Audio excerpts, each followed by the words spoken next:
Well, welcome everybody. Thank you so much for coming out. Really appreciate y'all being here. How many of y'all are from here? All right. Canyonville, Oregon area? All right. Anybody in here from Wyoming? One. All right, wow, there we go. The two people that live in Wyoming are here represented.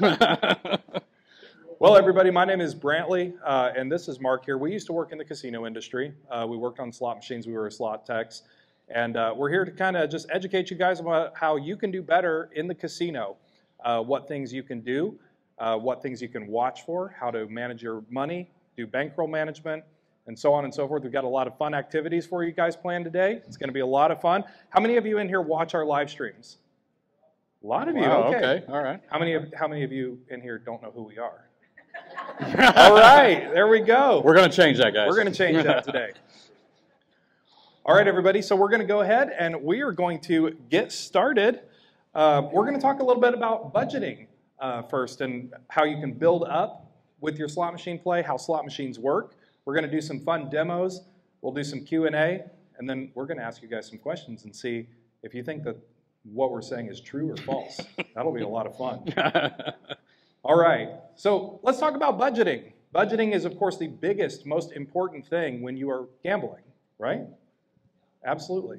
So you don't want to get carried away, but you also want to pick what machines are good for your budget and build up to that. So, Mark, let's talk about budgeting. Okay, yeah, sounds good. So, you know, the elephant in the room is that they're still slot machines, right? It's gambling.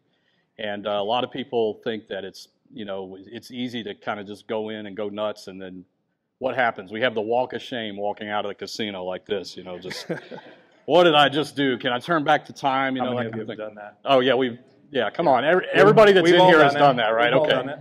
Let's be honest with each other here, okay? No, but the thing that's really most important and a lot of people don't do is they do not set a budget before they walk into a casino.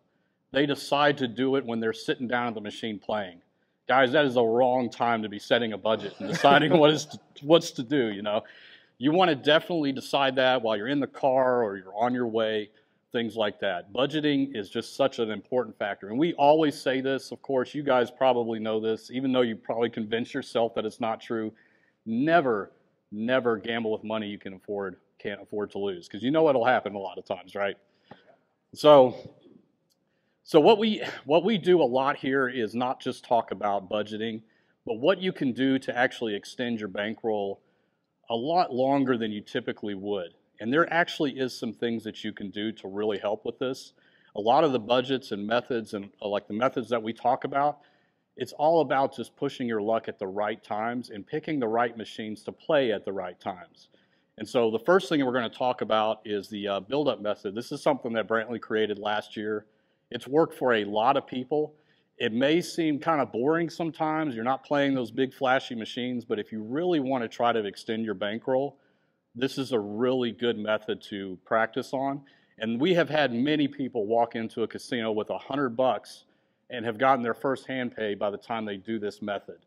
You know, it's never a guarantee. It's still slot machines, right? But if you think about everything that you can do inside of a casino and all the different games that you can play, this method is a good way to really push it to that limit there. So, Brantley, why don't you talk a little bit about the build-up method? Yeah, so let's talk about this build-up method up here, guys. So this, and by the way, you can customize this to you, because we use an example budget of $100. We have a couple videos on our channel, on our YouTube channel, where we use a $100 example.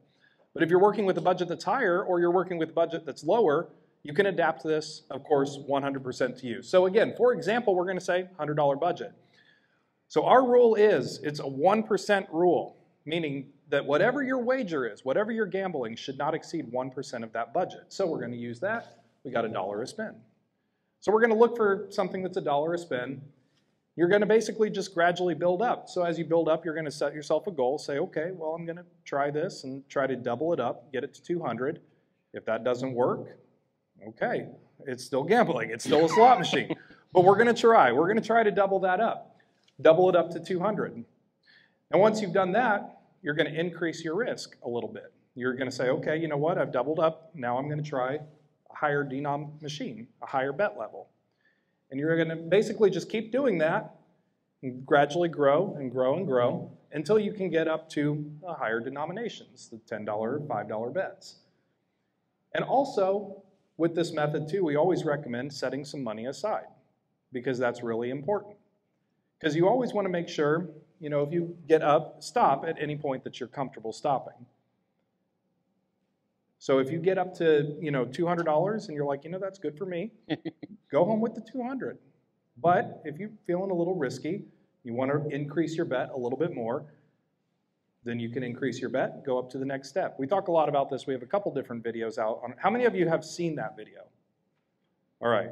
How many of you have tried that? All right. Now I'm going to ask a dangerous question. How many people have succeeded? Okay, all right, there we go. All right. We got some. By the way, guys, just want to mention this too. So we do a lot of live streams. We do several different live streams a week. This is our first ever in-person event. So we really want to thank the Seven Feathers Casino for inviting us out to do this. And thanks, guys, for coming. Yeah, thanks for coming. Because you guys are the first. You're our guinea pigs, so bear with us. So, yeah, and if it seems like we're really nervous, we're incredibly nervous. Guys, we have been staring at cameras for a year now in front of YouTube. And this is the first time we're sitting here. We're going to be talking in front of people like, oh, my God, what is about to happen here? So, you know, thanks for bearing with us. We're just trying to, you guys are our guinea pigs, so really appreciate you guys coming out. We thank you very much. Yeah, thank you so much. And we're about to do some really fun stuff. We are. We're going to do some really cool exercises. But anyway, so with this build-up method, the most important thing, all we're doing is increasing risk as we increase the reward. That's all you're doing. If you implement this method and get that, its first and primary focus is a budgeting method. It's to start conditioning you to work with the budget that you have and only increase your bet as you're increasing your profits. Working with your profits, gambling with your profits, and using those to increase the risk to try to get that better reward. Because the worst thing that you can do, and what a lot of people do, is they might have $100 with them and they go into a casino and they go full tilt and start gambling it all right away. They're not paying attention to what machine they're putting it in. They're not reading the game rules. They're not budgeting out. They're not planning, how much am I going to spend? How much am I going to lose? What am I comfortable with? What is the right bet amount for the money that I brought with us? That's what they're not doing. But if you guys do that, you're going to have a better time in the casino. You're going to start saving some money. You're going to start watching and making sure that you're at least leaving with something, or leaving with hopefully at least what you came in with. Yeah. And hopefully more. Hopefully exactly. That's right. So anyway, that is our build-up method, is increase your denominations and increase your risk as you increase that reward. All right, so let's talk about the other thing. So that was kind of, we call it the build-up method because a lot of people really want to get their first hand pay. I mean, who doesn't, right? And that is a way that you can control yourself along the way to just try to, again, push your risk at the right times. You do not want to push your risk when you've destroyed your bankroll and you go to the ATM and get more money out and keep chasing that hand pay. Guys, that's really dangerous. I think we all know that, right? So there is another method here that we talk about, and that is just pocketing the wins. And what is that exactly? Maybe you're not in it for the hand pay. You just want to leave with some money, right? Even if it's 20 bucks, that's a good day, right? You came in with 100, you left with 120, great. So what we talk about here, and this is one that Brantley and I use constantly when we play. We will set ourselves goals when we sit down, and you've seen this in a lot of videos that we've done, where we will sit down on the machine and say, we're putting $100 in, we're going to play this to 200 or to 0, whichever comes first. If the 200 comes first, we cash out. We take that 100 bucks and we put it away. We put it in the safe in the room. We give it to a friend. We forget that it exists, and we are only going to play on that $100 that we won. If you do that, you will at least go home with the budget that you had when you came into the casino. And let me tell you guys, you will feel so much better leaving the casino if you were here for 4 or 5 hours and you end up leaving with the money that you came in with. You know, because you're going to generate comps, you're going to get all those things, the little goodies that you get, you know, when you come to a casino to play. So this is basically the same thing, except instead of just pushing your luck and going up to the $5 machines or $10 machines, Stick to the dollar that you like, or the quarters, or 50 cents, whatever it is. Stick with that. But every time you reach that goal, do something. Cash out, or if you did end up losing your $100, play it again. Maybe go play a different game because you're just not feeling that one for whatever reason. But the important thing is just to do it in baby steps. Don't put your entire bankroll into a machine when you come in to a casino because it's too easy to keep spinning. How many of you guys have gotten a huge win and you think the machine is like super hot, and so you just keep playing? You just put it back in. And it's all gone, right? There we go. There we go. We got the fact. Well, I saw a lot of nods in there, so I know what's happening. Here's the thing, like, and this happened to us last night. We got a big hit, and you know, it was one of those things where it's just like, God, I want to keep playing, but I had to tell myself to stop, take breaks. Like, we got up, we didn't do that for a while. We went and did something. We sat in the lobby, for crying out loud, and just stared out the window. Like, those are the things that you got to do whenever a big win occurs or a big loss occurs. It's resetting yourself. Because you guys know that slot machines especially have this pull on you that it's just ridiculous. Like, your brain just, all logic and reason just goes out the window. And then you add alcohol to it and it's 10 times worse, right? So, you know, it's really important that you take those breaks. If you did have a losing session, go chill out for a while. Go up to the room and stare at the ceiling. Do whatever it is that you want to do when you're, you know, check out the spa or whatever the case is, but take a gambling break. Because I absolutely promise you, like Brantley and I did this last night, we felt so rejuvenated. A lot better. Yeah, 30 minutes of just talking, and we went back into the casino, and you know what? We started with a lower amount. Even though we hit a big hand pay, we started with a lower amount and started doing our build-up again. It's too easy to get a big win and just think that you got to keep playing it because you want to get an even bigger win. And if you don't take those breaks and you don't put yourself in a position to reset, it's too easy to do. Slot machines are designed to pull you in and to keep you playing. So this is very important. So again, if you don't want to try to get a hand pay or anything like that, just take it easy, set those limits. You can set new limits. I put $100 in the machine earlier, and we got it up to 400, which is not, I mean, it was crazy. It was one bonus, got up to 400. Mm-hmm. Cash it, yeah, which machine was that? Mustang Fury, if you want to ask. Got it up to $400, cashed out. Let's go do something else. Mm-hmm. I think you guys probably don't realize how many wins you actually have on slot machines because you end up putting it back in, right? And so if you just try to put yourself, you get a win, you get a big hit, or even a small hit, one that's just a little bit better than getting your bet back. Those suck, right? You want to get more than that. You know, cash out, go take a break, go do something else. So this is probably the #1 thing that we talk about on our channel. We have not gone through a single live stream or even a single episode where volatility has not come up. How many of you guys have ever heard the word before and know what it means? Okay, a few. Okay, good. How many of you have seen our episodes on volatility? A lot. Okay, good. How many of you think you understand it now? How many of you don't know? Okay. Okay. We're gonna. Should we skip the slide now? I think everybody's seen that video. That's pretty cool. That's right. That's right. But it is important, guys, because the thing about volatility that a lot of people don't understand. A lot of people will walk into a casino and they think that all slot machines are the same. That it's just a slot machine. It doesn't matter which one I put. They're all the same, but they're not. The volatility on a slot machine is like the DNA of a person. Every person in this room has different DNA. Of course, we all wear different clothes and stuff like that, but every person in this room has different DNA. It's unique. Every single slot game has different levels of volatility. And we have a perfect example right here up on the screen. So we're going to take these two pay tables, these two machines right here. Both of them, they play 2 credits. Now, for the purpose of this example, both of them are going to have the exact same payback percentage setting. So we're going to say both of them are set at 98%. So they're both set at 98%. They're both a dollar machine. They both have 2 credits. Well, look at these pay tables and tell me what's different. This double diamond over here, the max amount of win on 2 credit, 1,600 credits. 10 times pay, 20,000. What does that tell you?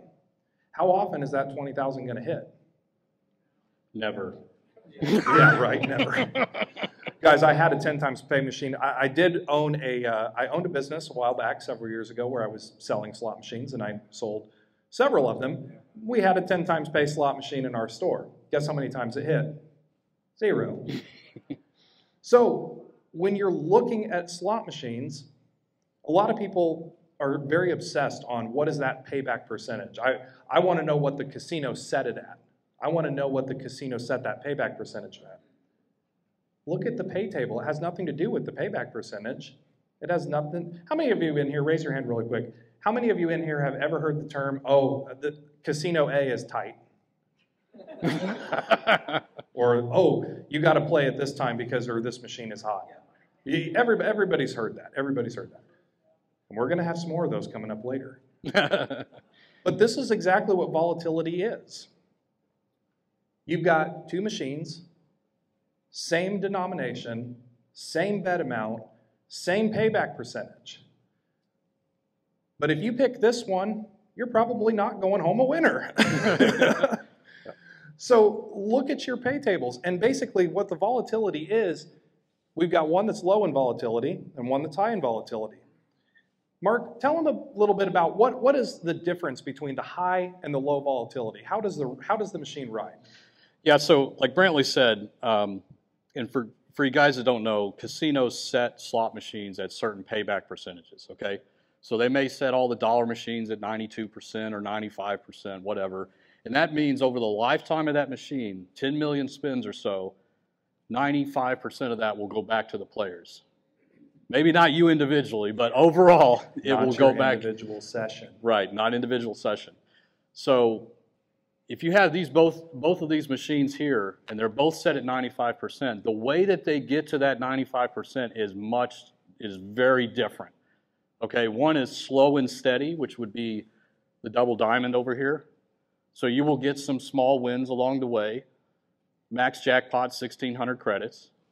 Double diamonds hit a lot, by the way. Has anybody ever hit 3 double diamonds before on any machine?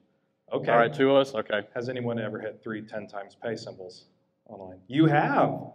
You're kidding me. Really? Oh, okay, hold on. We got to stop this. Because you're the first person I've ever... By the way, I never knew about it. What's your name? Christine White. Christine. What casino was that at? Reno, Harris. Harris Wow. and Reno. In the year 2000. In 2000. Wow. It was $10,000. Wow. That's crazy. Well, congratulations Well, on that. You notice how a couple Wow. people raised their hands for the double diamond, but only she raised her hand for the 10 times pay. I'm impressed. What'd you win? I think that you didn't know about it is the best story, though. That's Right. great. That's great. Oh, I hope she doesn't come around the corner. Can I get paid up at the cashier's cage? All right. So, yeah, so the way that they get there is a much different path. So in the instance of you getting the 3 10 times pays, that machine probably took in a lot of money and a lot of losing spins to get that gigantic win. But that's what happens when you have big jackpots like this. I've also noticed, what does 3 7s pay over here? 100 credits, right? How much does 3 7s pay over here? 160. All right, so it's different. And the reason is because this one is such high in volatility that you're going to get a lot. If you've ever played 10 times pay, and I know you have, you probably got a lot of cherries and then nothing, or a lot of blanks. Never seems to hit. I never played a dollar machine before, and it was my mother's money, and it was just pushing the button. Yeah. Having fun, and it just Well, you got very lucky. You on got that very- machine. very, very lucky on that. Very machine. lucky, That's yeah. like, you know, hey, somebody out there is going to win the Powerball, or one day, Right. buy a lottery ticket. There you go. Yeah, right. Those 10 times pay machines are really, really difficult. So let's talk about, one of the things that Brantley and I always do when we walk into a casino that we've never been in before is that we walk the floor. Okay, we go around and we see where all the machines are and we look for the lower volatility games. And the reason we do that is that we strongly feel that that is where you should always start your gambling session. You do not want to start your gambling session on a 10 times pay. You might get lucky, but chances are you're going to have a lot of dead spins, and you're going to go away thinking, man, that casino sucks. The machines are so tight. It's like, no, that's just how the game was designed to play out. But it's okay to play those. You just need to understand that it's riskier. It's just you're putting in more of the money for the potential of getting a very gigantic win, but the trade-off is you get a lot of dead spins or a lot of spins where you win nothing at all, okay? So slot machines are not created equal. Even though the payback percentage to the player might be the same, if you look at the game table, you look at the rules, we could talk 2 hours on finding volatility in a game. We have a lot of videos about it, but that's what we do is we walk the floor, we find the low volatility games, and that's the ones that we always start with. If we do well on those, maybe we'll go play a dancing drums or something that's higher in volatility because we want to do a riskier bet. Okay, but you're playing off of your winnings at that point, like we talked about with the build-up method. So then that's a good time to push your risk. But never walk into a casino and go straight to a game like 10 times pay and expect to get any kind of longevity in your play because it can really suck. So. Exactly. And that's the thing about slot machines and doing better at slots is going to be to understand all of these factors, understand how the machines work, understand what to watch for, what's going to be good for your budget, and marrying all of those together. That's going to be the best thing that you can possibly do. So like what Mark was saying, when you first get to the casino, walk the casino floor. Walk around, look at all of the machines, look to see what they have.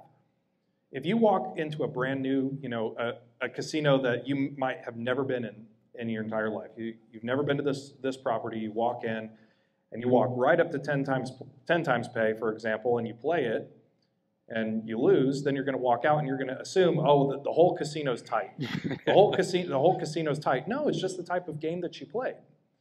The games play out differently. So there are things that you can do, even though slot machines are random, and they do produce a random result when you push that button, there are things that you can do better. Picking different games and picking games that fit your budget and building up your budget on those games. Just like what Mark was saying. Using these two up here as an example, what machine would you want to use to help build up your bankroll on? You want to use the double diamond machine.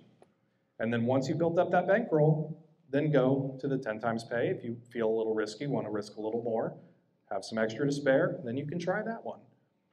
But it's just marrying all of these together. All right, you ready to do some fun stuff here? Oh, we got a question already.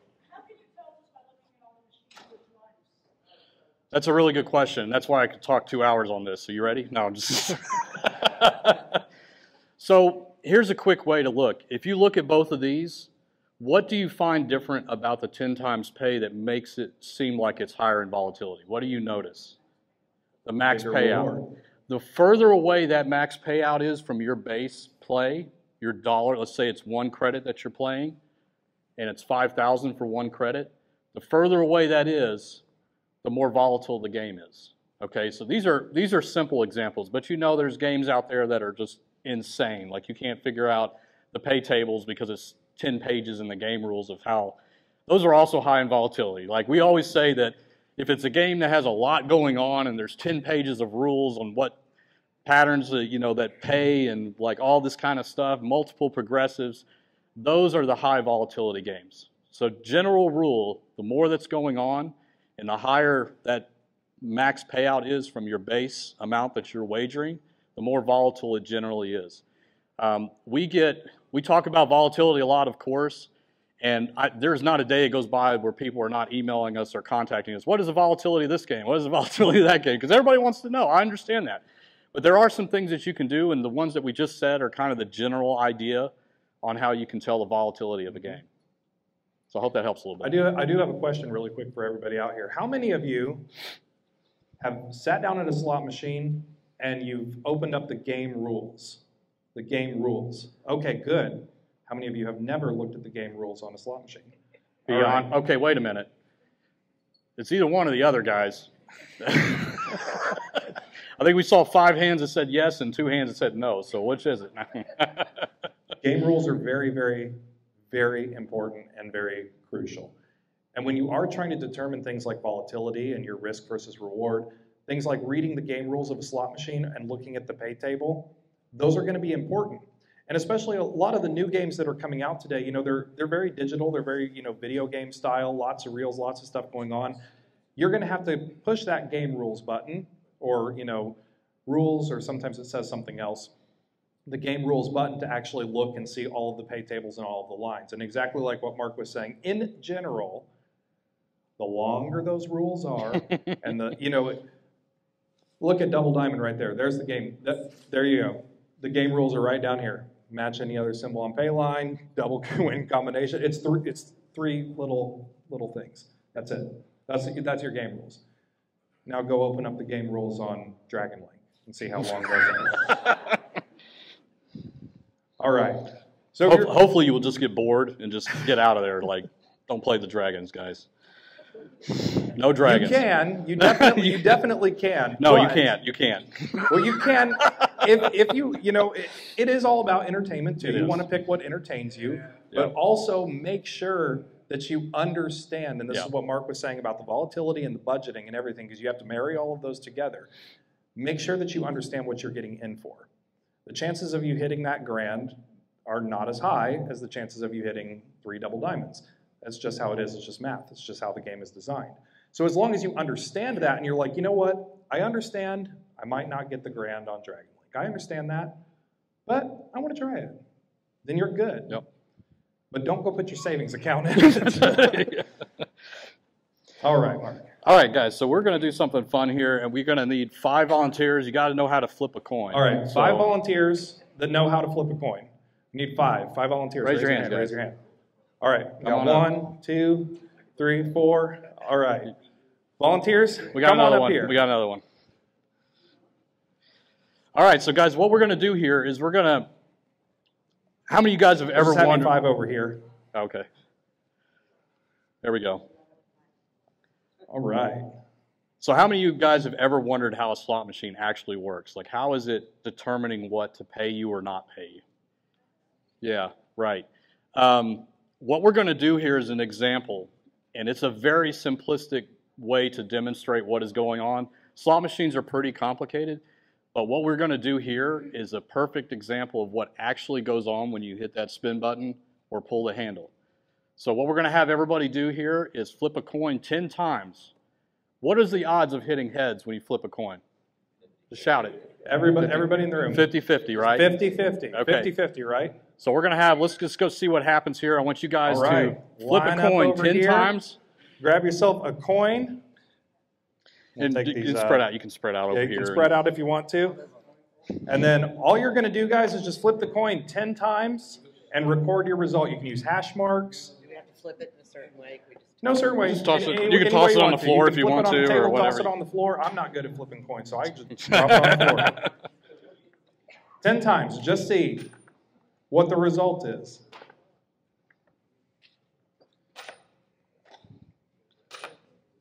We got some pros over here. Flipping coins for a living. try that? Huh? That's it, right? I got 5 tails in a row. I got 5 heads in a row. Oh, wow. Oh, 10 All times. right. Sorry. No, keep. Yeah, keep Keep on going. going. Keep going. 10 I times. need to lower my odds. And we'll explain this when we're all done, too, guys. It's got meaning, I promise.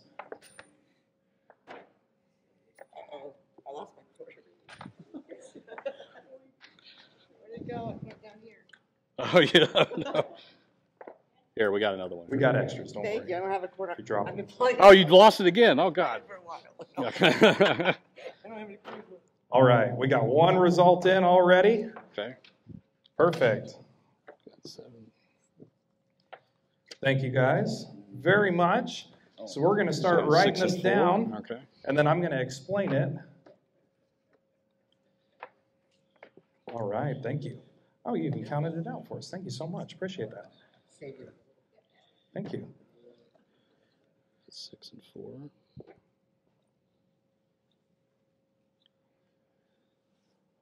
All right, so while Mark is getting all of those results in, what are the odds, again, of hitting heads or tails? 50-50. Look up here. Is that 50-50? That's exactly how a slot machine works in a simplified term. When you flip that coin, that is random. That part is random. The percentage that we know is the fact that it's going to be heads or tails. It's going to be 50-50. So that's the programming aspect of it. Now, I got to ask you real quick. All of these quarters are exactly the same, right? They're all 50-50. So what changed between participant 1 and the rest of the participants? The first quarter's tight, yeah. Is it because... security, get him out of here. Is it because the color of their pad was different, the color of their card? No. Is it because the buffet was open? Is it because it's a Saturday? Is it because it's an afternoon? None of that stuff matters. The odds are the odds. That's the math of it. None of that other stuff matters. So when you hear people talking about, oh, well, the odds are different on Saturdays, or the odds are different, when the buffet's open, or anything like that, that's exactly what this demonstration is showing you. Now, here's the thing. We only did a small sample size. We did 10 flips. It takes a slot machine upwards of 10 million spins for that payback percentage to balance out. So there's going to be a lot of swings in between. And this is just a simplified example, because on a slot machine, you're going to have a lot of different symbols, a lot of different lines. It's going to take a lot for it to get to that payback percentage point. This is also why, and we'll get into this in a little bit too, this is also why casinos don't need to monkey with the payback percentage. We say that a lot on our live streams. Because if they change the payback percentage for a day or an event or a weekend, what good is that going to do if it takes it 10 million times to get there? They're not going to notice any difference in that short term. Payback percentage is a long-term projection for the casinos. So with that in mind, Mark, let's talk a little bit more about this. Yeah, so we got that part out of the way, but what is actually going on when you hit the spin button? Okay, so slot machines have what is called random number generators. You've probably heard this before, okay? So the way it works is when you press that button, the random number generator is constantly going on that slot machine, all millions and millions of times a second, faster than we can even understand. Imagine it cycling through numbers like crazy. I think the latest statistic was 4 billion times a microsecond. That's how fast it's going. When you hit that button, it pulls out a random number for each of the different reels on the slot machine. So if it's a 3-reel game, it pulls 3 random numbers. If it's a 5-reel game, it pulls 5 random numbers. Okay, so that is the random aspect. That's the flipping of the coin that we just did. The machine does not know what it's going to pick. It doesn't look back into the history of the game and say, I've paid way too many jackpots today. This next sucker that comes up here is going to get burned by me, That's not how slot machines work. Every single time you press the spin button, it is pulling a random number. So what does it do with those numbers? It goes to what is called a virtual table. Imagine a virtual table as, on a slot machine, let's do something simple like the double diamond we were talking about. What is there? There's a cherry, there's a single bar, there's a double bar, triple bar, a 7, and a double diamond, okay? Those are the only symbols on a double diamond game. But what they can do is they have what's called an expanded reel list. So there are 22 stops on a physical reel. Did you guys know that? It's useless. I'm just saying it anyway. Physical reels. Yeah, physical reels. But what they can do is on the virtual reels, there could be 50 of them. So they'll have 3 7s, 2 double diamonds, a bunch of cherries, the stuff that's low paying. There'll be a lot of entries on that. But there'll be a lot of blanks too. We hate the blanks. You see the blank on the first reel, you're like, it's over. Just hurry up and get done so I can spin it again, right? So what it's doing is it's actually picking a random number and going and picking the symbol for that reel. And then that corresponds to the actual physical location on that reel. So if it picks a 7, it says that is position number 12 on the reel. Go ahead and spin it and land it there. It's already decided your fate. You're done. As soon as you press the spin button, you're done. It will show a nice little graphic, or the reels will spin really slow. You'll get those dreaded anticipation. You're about to get it on the 3rd reel. Oh, here it comes, here it comes. Oh, I just missed it. You didn't just miss it. It was a long way off. But that is how slot machines work. And the reason that the payback percentages finally get realized is because they basically program those virtual reel strips in a way that if they run a simulation and say after 10 million pulls, does it come up within 0.2% of the payback percentage that the setting allows for that machine? So if they set a machine to 95%, they basically pick the symbols that are going to show up on those virtual reels, and run it 10 million times. And if it comes in within that range, they say this game is good to go. The casino can set it this payback percentage, and they will know that over the very long time of this machine, that is going to be the result. Okay, so it's all math. It doesn't seem that way sometimes. It seems like this machine is just in a take. It's just going to keep taking from me. I know it. I know it. They went monkey with the odds last night. I know it. They knew I was coming. You know, we've heard all those things, you know, and that's just, unfortunately, well, maybe fortunately, that's not how slot machines work. You should really feel comfortable when you're sitting down in the slot machine and understand that it is a random event. There cannot be any outside influence on the logic portion of that game, period, okay? So if there was ever any outside influence, you might have heard things like central servers and crazy stuff like this. Guys, that cannot happen on a slot machine because those things have to be self-contained random number generators, okay? So it's just math at the end of the day. It's really hard to understand. I'm not going to try to go into all the nerdy stuff because I can talk again for 2 hours. You don't want to hear all that. But I think the most important thing that you guys understand is that you are just working against a random aspect whenever you're playing it. So don't get stuck in those feelings that it's hot or cold or it's paid too much. I just saw a guy put 10 grand in there and he lost his ass, so I'm going to come and get it now because it's got to start paying. The same thing could happen to you. You know, the same thing could happen to you. So it's really important that you understand that it's a random event every time you press that spin button. Okay, does that make sense? So how many of you watched the video that we published yesterday here, that we did here at the casino? You saw those wins, right? Played the game. Yeah. Okay, good. All I right. like hearing that. A lot of people asked us, they're like, well, why did you stop? The machine is hot. Why did you stop? Well, because each spin is a random independent event. We got lucky, we got a win, we cashed out. Make sure to do that. Yeah. All right. Now, speaking of wins and distribution of wins. So, guys, the point of this last experiment with the quarters is to not only show you how slot machines work, but also so you have some confidence in knowing that the casino is not out to screw you. They're not out to change the percentages. They're not out to do all these. They don't have to. The math will come eventually. It'll balance out eventually. But the casino is not out to get you. A lot of people think that. A lot of people think that, oh, they're going to change the odds. I know it. They're going to change the odds. Well, they don't have to because it takes time for that math to balance out. Somebody's going to get really lucky. Most of us won't. Most of us won't. But some of us are going to get really lucky. Yeah. Like Mark over here, who hit, okay. We got to show and tell here. All right, really quick. By the way, I have never seen a casino that does this. This is the first casino that I've ever seen that does this. If you win a jackpot, they give you these little things with your picture. Isn't that cool?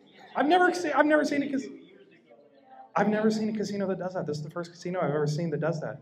Anyway, we talk a lot about those Ainsworth must-hit by progressives, like Thunder Cash, Mustang Money, all of those games. Because those games are really good to play because you can actually see visually it is a must-hit buy. And we'll talk more about those later. If you guys have questions about how those work, we can explain that as well. But we saw this one, and Mark was playing it, and he ended up getting the major, $9,157. So congratulations, Mark. If you guys ever want to see the It was picture, out of the we'll blue, leave it guys. here. But to be fair, I cashed out, and he's like, put another 300 in there. So I felt bad, and I gave him some money. So. But we had a blast. It was out of the blue. That's the way those things work sometimes. So Absolutely. I just pushed the button at the right time. All right. Another activity. Yeah, let's do this. Another activity. All right, guys, you got raffle tickets on your seat. Everybody had a raffle ticket. Go ahead and get your raffle ticket out. And then I want everybody to stand up. I am sorry. I know you want to sit down, but please stand up. It'll be quick. It'll be Everybody quick. stand up. Everybody stand up. Have your raffle ticket in your hand. Everybody stand up. Get your raffle tickets, stand up, and look around the room. Everybody's standing. Okay, perfect. All right. If the last 4 digits on your raffle ticket are 2,000 or higher, sit down. 2,000 or higher. The last 4 digits, 2,000 or higher than that. So 2001, 2005, etc. So if I have 2,000 seats on Go for it. About the 9,000s. Yeah. Whoa, everybody sat down. Everybody had 2,000? We all lose. Okay. How many of you had tickets that were in the 9,000s? Okay, there we go. Okay. So y'all in the 9,000s, stand back up. Yes.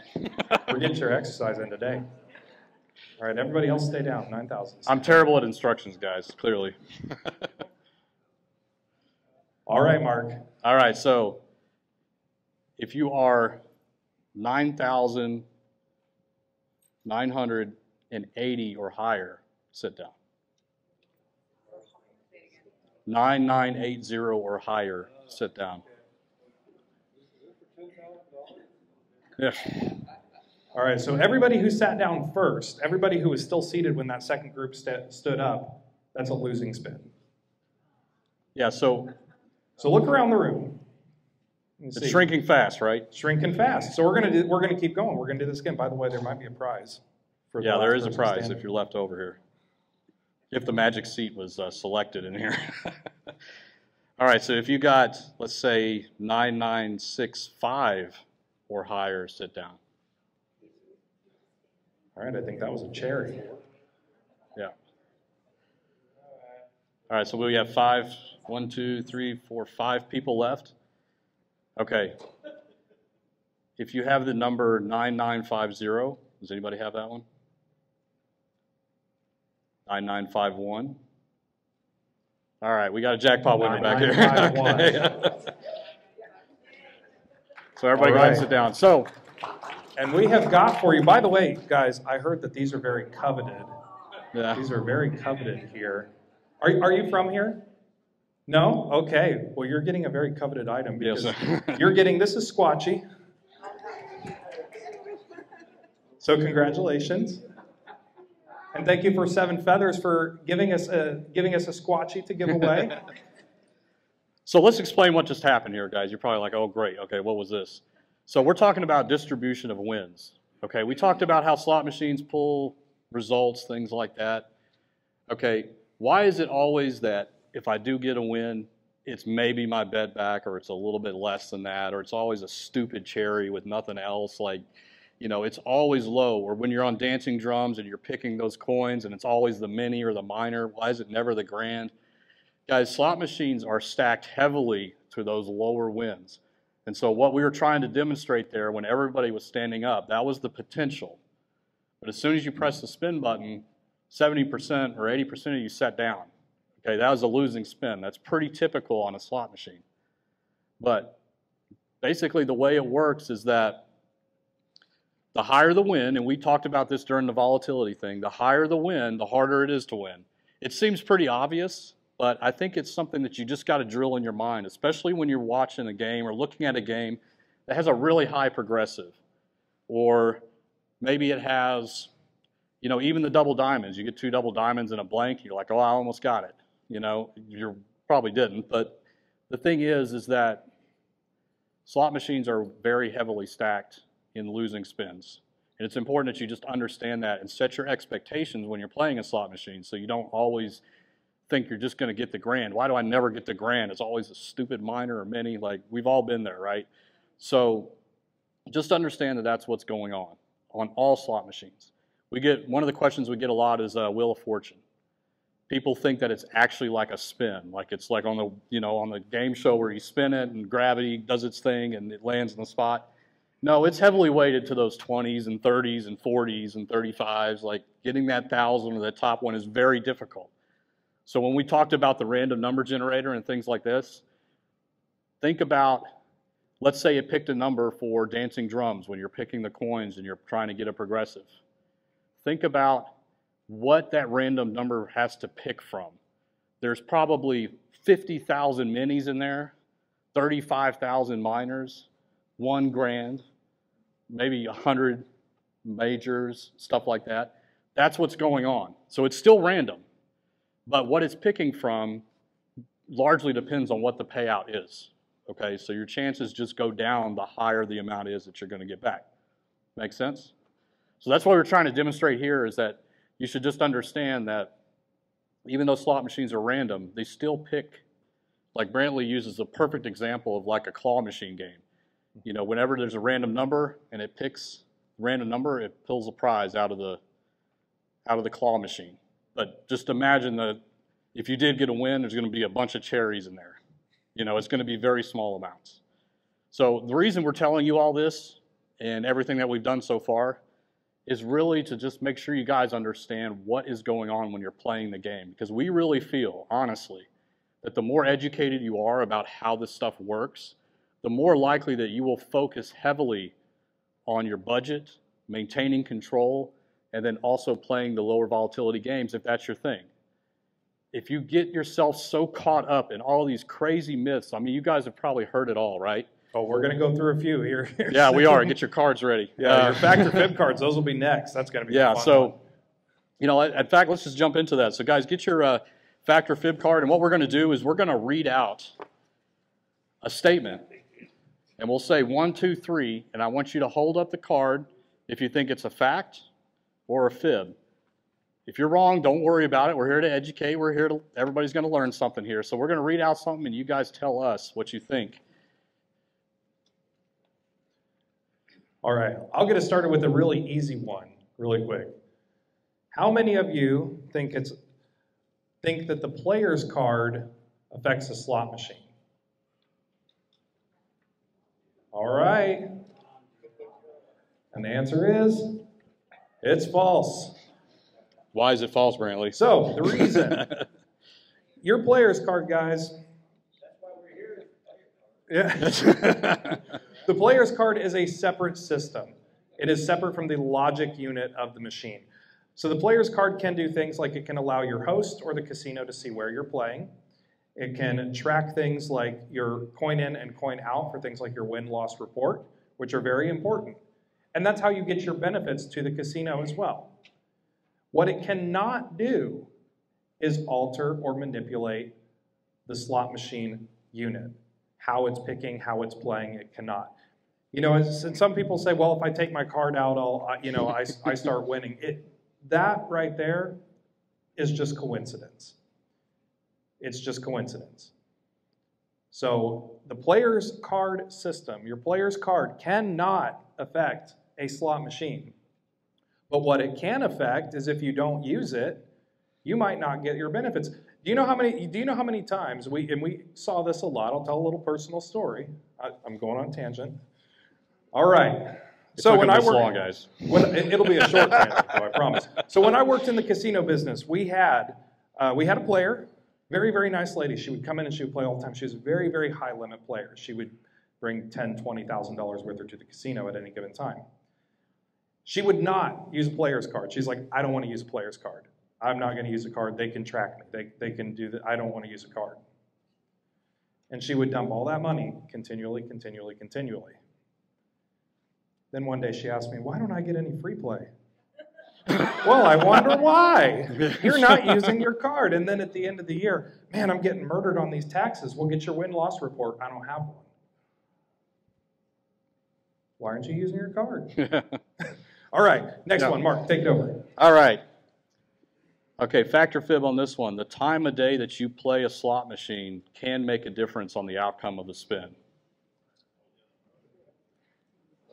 Most of you got it right. All right. All right. Definitely, Mark, explain. Definitely a fib, guys. Remember, slot machines have to be random, okay? If they are random, then they cannot be programmed to pay out wins at certain times. That's probably one of the biggest things that we get, guys, is that, listen, casinos, manufacturers, all this stuff is so heavily regulated, there is no way that a casino or anyone else can target a win to happen at a certain time, to a certain person, to a certain machine, or anything like that. It has to be random. If it's not, it is not a slot machine. It's really that cut and dry. They have to have random number generators. They have to be constantly running on those things. There can't be any outside influence. So that is absolutely a fib. We always play when it's not crowded because we like it to be able to play the game that we want to play and there's nobody on it. That's it. So that's when we decide to play. All right. Also, too, just to add a little bit to that, Y'all give casinos way too much credit. You got to realize too, with these machines, the manufacturer has to follow a lot of regulations, before the machine even gets to the casino. You know, changing payback percentage, and we'll talk a little bit about that too. Changing payback percentage. A lot of people think that it's a free-for-all. The casino can just do it anytime they want. Well, a lot of these machines, and I've seen a couple of them, the jurisdiction chip that comes with that machine, some of them it might not even allow any changes at all. Yeah. And then others it might have 5 options. I think the most I've seen on the old IGT S2000s, there were 10 options that the casino gets to pick from. And if you look at those options that the operator gets to select from, a lot of times they're a fraction of a percent difference.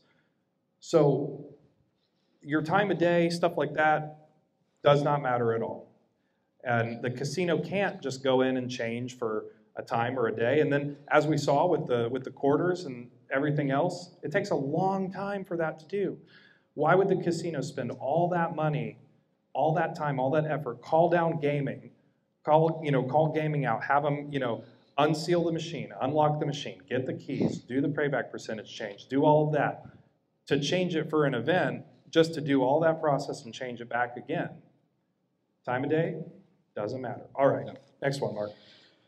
All right. Well, I think, did I ask the last one? Anyway, doesn't matter. Oh, you did. I could take. I was. Oh, no, it's fine. I already got one. I just got it. Right. I got it memorized. All right. So let's say that a machine has been paying out like crazy. Okay. Maybe you're on it. Maybe it's your neighbor. Hopefully, it's you. Does that machine need to start changing the way that it spins in the future to make up for all those times that it was paying? Fact or fib?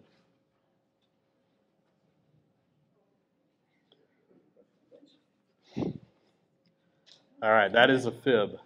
It is a fib. Believe it or not, guys. And again, remember, slot machines are random. So what does that mean? It basically means that every time you do the spin, again, it does not look back in the history to decide what to do next. Does a slot machine know what happened in the past? It does, in the sense of accounting. This is what happened. But it doesn't change the programming to say, I need to start taking in more money because I just paid off this major last night, so nobody's going to hit on it for a while. That's not how slot machines work. It's a very long-term play. I have a perfect example of this. I had a machine at home, and I played it for the first time, and in the second spin, I hit the 3 double diamonds. First time I've ever hit it on that machine. 3 spins later, I hit it again. I have not hit it since. Okay. We've seen that too happen in person in Aria. Yeah, we were actually witnessing it in Aria, where somebody hit the 3 double diamonds within several spins. It did not change its programming at all. It just decided to keep playing the way it's designed to play, because even though the payback return on that machine at that point was like 11,000%, it will eventually work its way down, because that's how math works. The longer it plays out, like the flipping of the coin, the longer we do it, the more people we get involved flipping that coin, the closer it's going to get to that 50% that we all know is what it is when you flip or heads or tails. And so that's definitely a fib. We got a question back here. Yeah, since you're on that, it doesn't know what it did thing. Some of the old school machines, what I've noticed, especially earlier today, I was playing an old school machine. I hit a pretty decent line hit, so I cashed out. And what I noticed it did when the ticket came out, it was the screen was changing and it was going back. Every screen was different. You go to like whatever the previous one was, and then the next, and then it stopped. So why does it do that? If it's not showing, what was played before, what is it doing? Does it? I'd have to really see the machine to know, but I'm going to take a guess at it. Do you know if it was the previous spin results that you had on there, or was it just seemed to be kind of random? Yeah, because I remembered the spin right before I got the big Okay. I remembered what it was. Okay. I got the big line. So, This is great, I'm passing out. right. And it did, and it went totally backwards. Yeah. Now that's pretty strange, because usually you need to have a slot attendant to be able to do that. But See. I'll look at it. I'll definitely look at it. So one thing that one thing that slot attendants and slot techs can do is to go back in time on a machine. And this is, we were just talking about this. They can go back in case there was ever a dispute about what it showed, or, you know, I thought I got the jackpot, but I didn't, or whatever the case is. They can actually go back in time and the reels will spin to what their previous positions were. But really, you need to have a slot attendant to be able to trigger that. So that's a little unusual that it just happened to start doing it, you know. Okay, point it out to me and I'll look at it and see if we can explain it. Yeah. All right, Brantley, let me pull the questions up there. All right, let's do one more here. Oh, this is a fun one. Okay. Got a really fun one. And you guys know, if you watch our channel, you know. All right, fact or fib, pinball is better than top dollar. Come on now. Okay. What the hell? Hey, we got pinball fans. All right.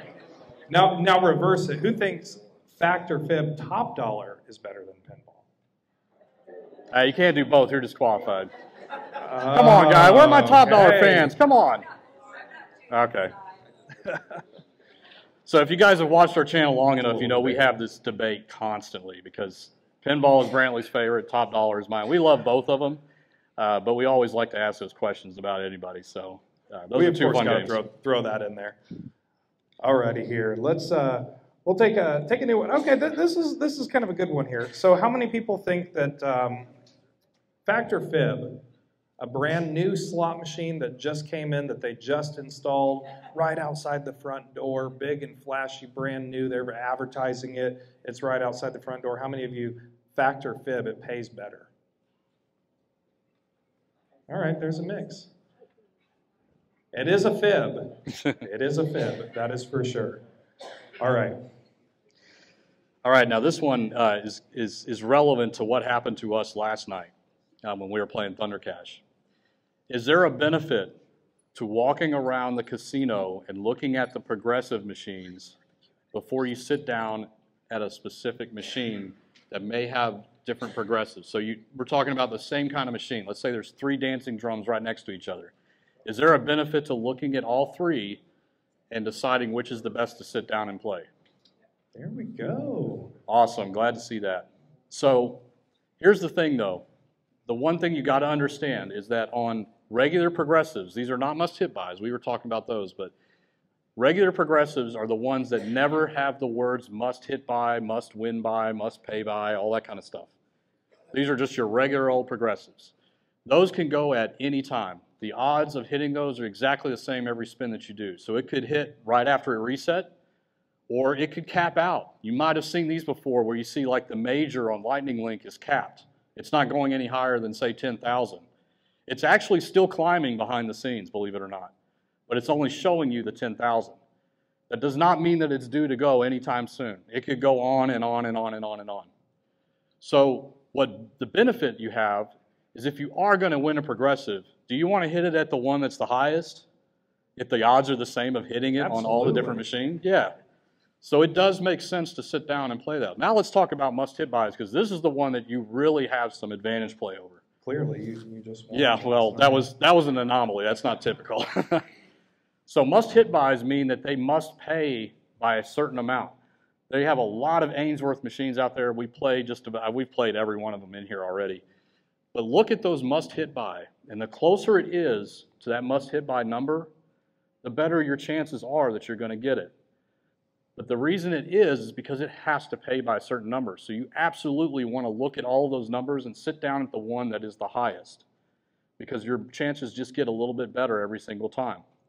It doesn't mean you'll hit it, but if you compare like a machine that is at 350 for the minor, 350 out of 500, and there's one next to it that's 467 out of 500, which would you want to sit down and play? The 467, exactly. Right. I say 10%. That's when I would chase it, in quotations. We never want you to chase progressives, but if you are going to sit down and play one of those, if it's within 10% of the must-hit buy, then it's going to go pretty soon. It has to. It has to pay by a certain amount. Now, there is an anomaly, too, with that. I got to tell them about what happened. Go for it. Another casino property. So, obviously, the Ainsworth must-hit by progressives, must pay by 10,000. Progressive starts at 9,000. So on this particular machine, You know, the progressive, you know, when we were just talking about it too, it'll go all the way up to like 99,999 before it hits. Somebody was lucky enough to hit it, that it went all the way up to like 9,900 something crazy like that. And then it reset back down to its starting point of $9,000. Somebody hit it again at $9,000 and like 1 cent. It was crazy. It hit back to back. And that's possible. It's possible. Because on those must hit by progressives, really quick, just very quick how those work. When a must hit by progressive hits, there's a random number generator that will cycle, and it's going to pick a random number in between that range. It can be anywhere in that range. It could be $9,999. It could be, in this case, $9,000. But it picks any number in between that range, and it sticks it, and it holds it, and as soon as it gets close to that number, as soon as it hits that number, it will randomly pay out. And that's another reason why we like those Ainsworth games. Because you don't have to bet anything special. You don't have to play max. You don't have to play an amount of lines. It doesn't matter how you bet. You could sit there and play a dollar machine, just $1, one line, and you still have the chance to hit that. So that's why we recommend those games. But always, like what Mark was saying, look at those progressives. And that's the whole point of everything that we're doing here, is to make sure that you guys understand with your budgeting and picking the right machines, you can do better at the casino. We also do want you guys to also understand too that, you know, it's only been in recent years that there's been more transparency. Because for the longest time in the gaming industry, the casino was kind of behind an iron curtain. Nobody was allowed to understand it. Nobody was allowed, you know, and that's how all these myths took off and all these myths started going crazy, is nobody was allowed to know the operations of the casino. It's only been in recent years, especially, you know, now we got TikTok and all those things out there, and, you know, the cameras everywhere, influencers like us. It's only been in recent years that people have finally been able to get some of this information and be able to understand it. And that casinos like Seven Feathers are hosting events like this, because we want you guys to understand exactly how this operation works. So there are things that you can do to do better in the casino. First and foremost, what we exactly opened with is budgeting, of course, because that is the most important thing, is knowing your limits and budgeting. But anyway, Mark, do we have another one, or do you want to move into? I guess anybody have any questions? We'll just move into some Q&A here. We're going to move into some Q&A now. So if you want, raise your hand. Ask some. We got one over here. She's moving fast. She was all the way in the back corner. All right, so we got a mic out in the audience. And we'll just answer any questions that you have about slot machines or anything. We'll go ahead and answer them for you. This gentleman right here. Right there. Can you explain to me? Sorry about that. No, you're good. I don't hear very well. I don't see very well either. What's your name? I know. My name is Glenn White. Glenn White. All right. Can you explain to me the difference between Class 2 and Class 3 machines? Absolutely, we can. Mark, would you like to do this one, or do you want me to? Yeah, I guess I'll do this. No, so how many people have ever heard of those terms before? Class 2 and Class 3? Class 2 and Class 3. Okay. Class 3 are your random slot machines, the ones that are all out here, the ones that play off of random number generators, okay? So typically in Class 3 facilities, you got all of the classics out there, all your 3 reels, your, you know, triple red sevens, triple stars, pinball, and then you have your Ainsworth games. You know, you have just a big selection of games to pick from. Those are all running off of self-contained random number generators in each machine, okay? Class 2 are actually not slot machines. They may look like it, they may play like it, but they are not actually slot machines. What you are doing is playing a game of bingo, or you are playing historic horse racing, or you are playing the lottery. Believe it or not, that is what's actually going on. How many of you have been in the Class 2 facility and you've seen a bingo card on the game itself, okay? That's what's going on. Every time you hit that spin button, you are pulling from the bingo server the balls that are coming up that they picked. And you have to match patterns on a bingo card that you were randomly dealt whenever you press that spin button. It's not a slot machine. You're basically just playing the game of bingo. It just makes it look like a slot machine. Go ahead.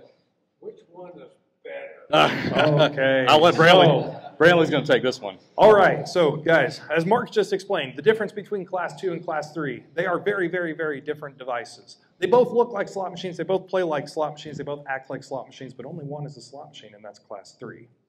Class 2 is bingo. Everything else in front of you is just a visual interpretation. It's there for entertainment purposes only. Now, you ask which one is better. Here's the thing. We personally prefer Class 3. We personally prefer Class 3 because you can look at a pay table, like we looked at the comparison to the double diamond, the 10 times pay. You can look at a pay table, and it's you versus that machine. So it's you versus that machine. All you've got is just to focus on that one machine. Class 2, the machine is just there basically as an entertainment dummy piece because there's bingo going on in the background. However, Class 2 heavily relies on the amount of traffic through the casino, how many cards are in play, how much money is coming into the facility. It is much heavily reliant in a Class 2 facility. So we'll look at the largest casino in the world, WinStar. WinStar has a lot of Class 2 games, okay? You can go to WinStar and you can play a 25-cent machine, for example, and you can win like $300,000, something crazy, like we've seen it happen before. But that's because the volume of everything going on in the casino. And just like the game of bingo, you're playing everybody else on the floor, so it's an aggregate. But Class 2, we personally feel Class 3 is much better. Because with Class 3, you can make a determination and you can make a judgment call by looking at the machine in front of you. Whereas on Class 2, you can't do that. So there's benefits to both. There's not necessarily one better than the other. There's benefits to both. But we personally prefer Class 3. All right, next question. Right over here.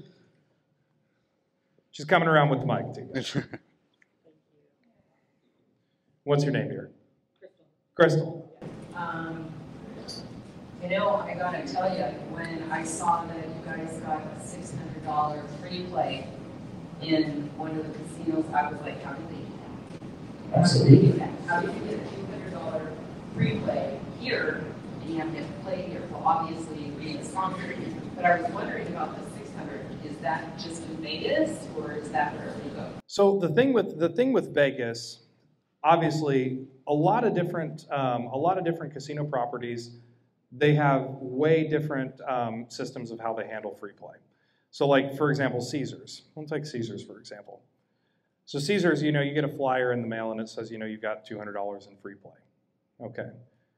The host at that Caesars property isn't going to be able to do anything with that because Caesars has a policy of, you know what, $200 is what you get, $200. MGM, on the other hand, since we have hosts there, MGM can look at our previous play and they can say, okay, well, you have a base offer of $500 in free play, but we can add a little bit more based on the amount that you played. Now, obviously, like Mark and I, we go to casinos a lot. We do. We play a lot. And also, we've talked about this in a couple different live streams. We're very, very much, when we do go to Vegas, we stick with those MGM properties. If you stick with one property, and if you have loyalty to one property, you're going to get a lot more benefits, and especially if you use your card. So those benefits are going to increase over time. It's the same thing like here at Seven Feathers. If you come out to Seven Feathers a lot, and you gamble a lot, and you're loyal to Seven Feathers, they're going to give you more benefits. So that's kind of why we get higher free play at MGM in Las Vegas.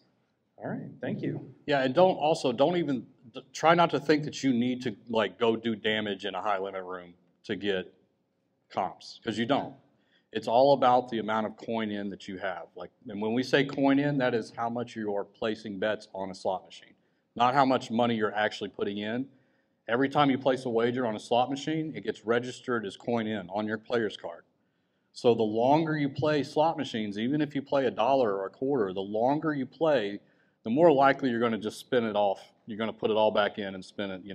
That's how we all play slot machines, right? Let's be honest.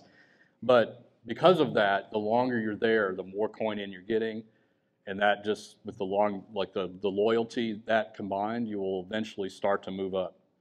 But one of the things that we always say, and I see this on a lot of YouTube videos where people will have their player's card, and then they've got a bungee with 50 other players' cards on it. Listen, guys, you're spreading yourself way too thin there. If you have 50 different players' cards, pick one. You need to stick with one property and try to do all of your gambling there. Brantley and I feel awful whenever we go off strip or somewhere else where we're gambling outside of the M Life reward system, because it's like I really want to maintain those benefits. And if I'm going to gamble and I know slot machines are random, why not play at the place that I'm always at and I'm always going to have that loyalty, and you will eventually start to move up. It takes time sometimes, but never think that you have to start upping your bet, because that's not necessarily true. It's always about just the, like Mark said, the coin in, the cycling through. And that's also a benefit too of playing those lower volatile games, because those lower volatile games, as we showed, will give you slow and steady wins along the way. It's more, you know, you get your bet back, you put it back in, get your bet back, put it back in. Whereas those high volatile games, you put $100 in there, you click, click, click, click, click, click, gone. Well, then now you didn't earn any good points for that. So that's another benefit of playing those low volatile games. All right. Next question. I did want to add one more thing to go that. ahead, Mark. Yeah, just one example. Okay, let's say that you come in with $400 and you go into the high limit room and you play a $100 machine and you spin those four and you don't win anything. How much was your coin in? $400. Take that same $400 and go play a $5 machine or a $1 machine. You will probably get some wins along the way, right? And you will probably play those wins back. So your 400 might turn into 560 or 680 or 750 in coin in. Again, it's not the money you're putting in, it's how much you're wagering. And so if you do get a win and then you spin it off, you're putting that coin in. And so that's why we say sticking with the lower budgets and then also just sticking with the lower volatility that give you those steady wins will increase the amount of coin in that you have on a machine. So don't go into a high limit room and spend $100 and $400 is gone and then expect to get a call saying, hey, we're going to give you $3,000 in free play on this next trip. It's not going to happen. And it takes a long time to get that free play built up. All right, next question. All right. All right. Two good ones. First on game. Nice to meet you. First of all, you too. We usually go to Spirit Mountain because we live closer. Do they know I'm cheating on them today being here? You didn't sit in the front row, so you're safe. No. Yeah. I'll put my nose to the face for having I'll deny it. What me? A second one is, I've noticed that when I play a higher denomination, I win more often. Is that just coincidence or does that work? I won 4 pancakes one day, X-Bears. By doing that, was I just really lucky that day, or? Well, so there's a couple different factors that go into that. Mark, mind if I take this one? Go for it. All right. So let's do an easy comparison. I like to try to break everything down by, try to make it simple to understand. So let's say you have a double diamond machine, and we'll just say, okay, double diamond machine, 2 cherries. 2 cherries pays 12 credits. It does not matter what the denomination is. 2 cherries is going to pay 12 credits. So if you've got a $10 machine, it's going to pay you $120. If you've got a quarter machine, it's still going to pay 14 credits. So 14 quarters, 14 nickels, 14 dimes, it doesn't matter. If you play a $100 machine and it gives you 12 credits, that's a jackpot. That's $1,200. So of course, you're going to get to that jackpot line and that jackpot limit a lot quicker if you are playing the higher denoms. But at the same time, it's just because your wager amount is so much higher, you're going to cross that $1,200 threshold a lot quicker. Also, with that being said, in general, and again, we've talked a lot about payback percentage, and we really truly don't want you guys to get so focused on payback percentage, because it is a very, very long-term projected goal. Over the long term, the higher limit machines tend to have a better payback percentage. There's a couple reasons behind that, mostly because they don't get played as often. So they're going to have a higher payback percentage on the base denomination level of the machine. But again, that's over the long term. So you might see in the high limit room, you go through and you always are going to see people hitting jackpots like crazy. So the natural instinct, the natural instinct is to think that, oh, well, they set all those machines better in that room. All the machines are hot in that room. The machines are set better in that room. That must be it, because I always see those machines hitting. Well, it's just because their bet levels are getting them to pass that $1,200 threshold a lot quicker. So I hope that helps. Mark, do you want to add to that? Yeah, one of the things I keep joking about is I use this news program like Google News or whatever, and it's always sending me articles about casinos and and it says $100,000 hit on the Las Vegas Strip playing video poker. I'm like, holy crap, that's awesome. Then I zoom into the picture and they're betting $1,500 to spin. I'm like, well, of course, you hit $100,000. Like, come on, I would expect nothing less. So, the one thing that we really don't want you to fall into the trap of is that there is some kind of substantial benefit to upping your bet from $1 to $5. Let's say you are pushing your budget because you think that the $5 machine is going to pay more. That's dangerous. You do not want to think about that. If you are comfortable at $1, stay there. If you're comfortable at $5, stay there. But don't say, maybe I should play the $25 machines because I heard that the payback percentage is higher on those. That is a trap. You can fall into it, and I think a lot of people that have gambled for a long time realize that, but we just never want you to go outside of your comfort zone when it comes to budgeting. Just that kind of thing. So I hope that helps. Exactly. Thank you for your question. All right, next one. All right. We'll get you next. You're staring at me. Hi, guys. So my name's Pete. I'm a retired casino host. I drove down here from... are you available for interviews? Absolutely. I drove down just for today. I live about four hours north of Washington State, home of nothing but Class 2 machines, of course. Yes. So I just want... First off, I've got a shout-out. And second, I've got a question. All right. My shout-out is, of course, as a host, my goal is to improve the guest experience for all of my guests. And one of the things that I know we would spend a lot of time talking about is their frustration with, I always lose here. It's rigged. The machines are tight this weekend.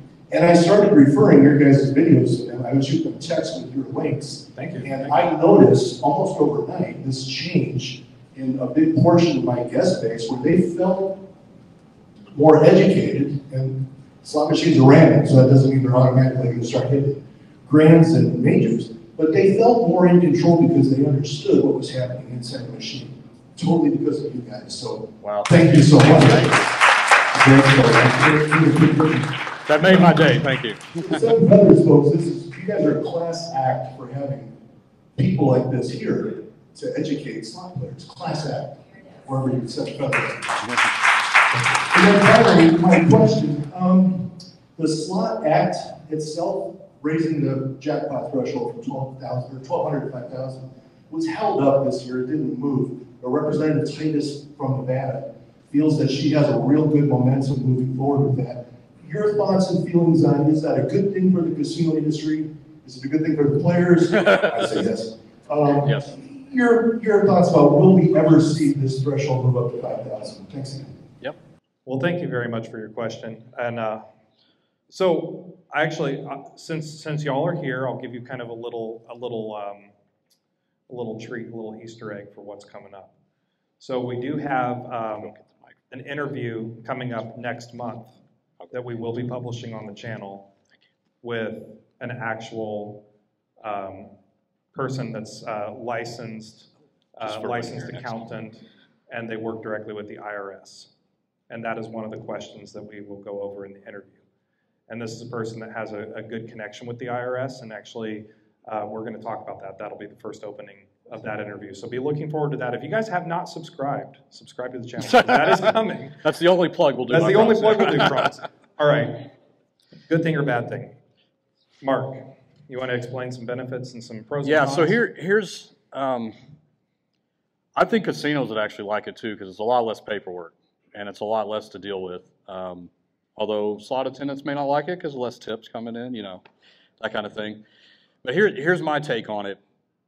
What I'm always worried about with things like this is that they may raise it to $5,000. And guys, it's been $1,200 for what, 35 years? It's like, I think we've gone through multiple inflations since then, So it should be $5,000. But what I'm worried about is, are they going to take away some kind of benefit, like being able to claim your losses, things like that we have right now?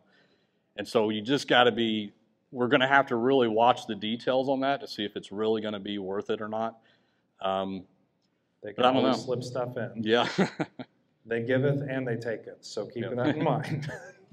All right, you're next. Go for it. Yeah, you were talking about double diamond having so many stops on the wheel. Yeah. Here at this casino, they have electronic double diamond. Same amount of stops on the wheel on electronic? Yeah, it plays exactly the same way. Yeah, it plays exactly the same way. Exactly the same.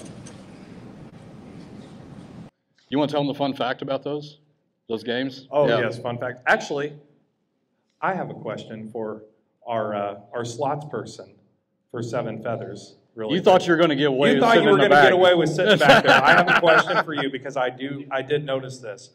So, you have a couple of machines in your what is the room called over here again? The Titans of Cash. Okay, the Titans room. Really cool, by the way. You have a couple of machines there that I noticed. They're like the double diamond and the red, white, and blue that have the digital screens instead of the reels. I'm going to take a wild guess. Did you buy those from Idaho? Or a casino in Idaho? Well, my answer is that it was actually before my time. I don't think so. I think we bought them directly from the company. All right, because that style of cabinet, Idaho has a very weird rule that they can't have like physical reels in the machine. So what a lot of these companies do is in order to have their the classic slots like those double diamonds and red, white, and blues in Idaho casinos, they have to replace it with a screen and take off the handle. And I noticed those did not have handles, and I was like, I bet they got these used from Idaho. I'll get back to you. Okay. All right, any more questions? Over you guys. Another question. Back to the payout percentage. If you have a machine that has multiple denominations, I've heard that each denomination has its own payout percentage. Is that true? Correct. Yeah. You want to talk about Yeah, that? that's definitely true. Guys, when you sit down at a multi-denomination game, where you get to pick quarters, pennies, whatever, every time you change a denomination, it is literally the same thing as you getting up and walking to a machine that is set at that denomination. Everything changes. The payback percentage, now the way the game plays is exactly the same, but the payback percentage, the accounting record of how much coin in and coin out, all that changes. Have you guys ever sat down at a game, and this is kind of rare, but it's out there. Have you ever sat down at a game and changed the denominations and then the reels move? Where you see what was on the screen change? It's rare, but it happens. Some games do that because it's a different game when it comes to the accounting and the payback percentage settings and all that kind of stuff. So that's what's going on there. All right, next question. I don't think I need a microphone, but anyway. My question is, are there any restrictions to an individual owning a slot machine? Yes, it depends on the state. So, Mark, do you know what the Oregon regulation is? I do not offhand, no. All right, so it depends on the state. Every state is going to be different. Some states allow the private ownership of slot machines. Other states don't allow it. Other states have an age restriction on it. Not sure if we can. Well, I'll have Mark look that up real quick, and then we will come back to you. Actually, he's already got the list pulled up. Let's see what the Oregon regulation. So 25 years and older. So if the machine is 25 years or older, you can own it. Yep. And that is. And your next question is, how do I know? That's the tough part. It's Oregon Revised Statute 167.147. So most states have restrictions on personal slot ownership. Some completely outright will not allow you to have a slot machine. I think Connecticut was one of those. Some are wide open. I'm in Texas. Shout out to any Texas people in here. Wow. I'm really out of my league here. Hey, I had a Wyoming person. She has a Wyoming person, no Texas people. All right. But Texas is wide open, so lots of people have them in their game rooms and stuff like that, and it's a lot of fun. These are kind of laws that I think will change. It's one of those things where I think they're trying to just try to cut down on illegal gambling and stuff like that. But, I mean, most people just put them in their basement or in their kitchen or something like that and just want to have fun playing on a slot machine. It's good. Slot machine ownership is fun. And you know what else? It's good to scratch that itch. Because anytime I about to come out to a casino or something, I'll play the hell out of those things because I know what I'm walking into before I walk in here. Because it's like, you always get those, maybe you've had a big hit before And you go, man, that was so easy. I'm going to do that again at the casino. I'm all revved up. I'm going to go in there. I'm going to hit this again. And then you come in here and you lose your ass, right? So the way I kind of try to counteract that is that I will play those slot machines. You guys can do this like mobile apps. There's a lot of mobile apps where you can play for free and all that. It's not the same as a slot machine. Those probably pay out a little bit better than slot machines. But if you want to scratch that itch, it's a good way to play without coming in here and, losing it. So Just don't give money to those apps. yeah, please don't. Don't buy coins. Don't buy the coins, guys. All right, next question. Yes, sir. Okay. I know you can get in organized, everything's ready, but there's been times I'll sit in the machine, I'll spin, nothing. I'll start stopping that lady. Before long, I've got $3,000 on the machine. Yeah. And so I don't know, I understand it's all random, that's how it works. But you can stack that, you start seeing some of the points coming through. Sometimes you see more points than other times. Just, like the very beginning, you still stop it. And you start seeing them stack up. Yeah. Same thing. Yeah. So, just spell it one more time for me. Don't do it, stop that machine. Okay, so for fast stopping the reels. So, like Mark was saying earlier, when you push that button, it's going to generate the stop. The second that you hit the spin button, it's going to generate the stops for the reels. On the games that you can fast stop, what it does is the second you hit that spin button, it will pull all of the stops for all of the reels on that game right away. So it does not matter. As soon as you hit that spin button, the result has already been determined. It's already been determined. So if you wait for the first two reels to drop and then hit it again and stop, it's going to come out the same, exactly the same. It's not going to change the outcome or anything. So this is something that is, again, the casino obviously can't change it. That's just how the games are. That's how the games are built. But that's exactly how fast stopping works. Is those, as soon as you hit that spin button, they have to have those stops generated for all of those reels in order for the fast stop feature to work. So it does not affect the outcome of that spin whatsoever. Yeah, just to follow up to another thing. So as human beings, we are always looking for explanations to what is happening on, okay? You can actually do some research on this. Pattern recognition is just built into our brains. We always try to look to explain things that we don't understand. That's just how humans work. And so slot machines are a perfect way to exploit that, okay? Because it seems, I'm telling you, if I play at 3 in the morning, I always get hand pays. So there's got to be something to that. I hear you, but that is not how they work. Think about it this way, back to the flipping the coin example. Let's say somebody got 8 heads. It's possible. That's 8 wins in a row on a slot machine. That's also possible. It's not probable, but it's possible. But the math proves to us that over the long period of time, that is not what is going to happen. It's going to even out. So you will have swings up and down. It's not intentional. The machine is not paying out at certain times or because it needs to start paying back more. Each spin is completely separate, independent event. I hope that helps a little bit, but I understand where you're coming from. I really do. Because even listen, we talk about this all the time. Mm-hmm. We understand how these things work. We sit on the slot machines and we say the same stupid things, guys. This machine is cold as hell. Like, we got to get off of this thing. Like, we understand that. It's just, there's just something to it and that's why we say to take breaks, because slot machines have that pull on you. And because of that, it's hard to convince yourself otherwise that there's something else going on.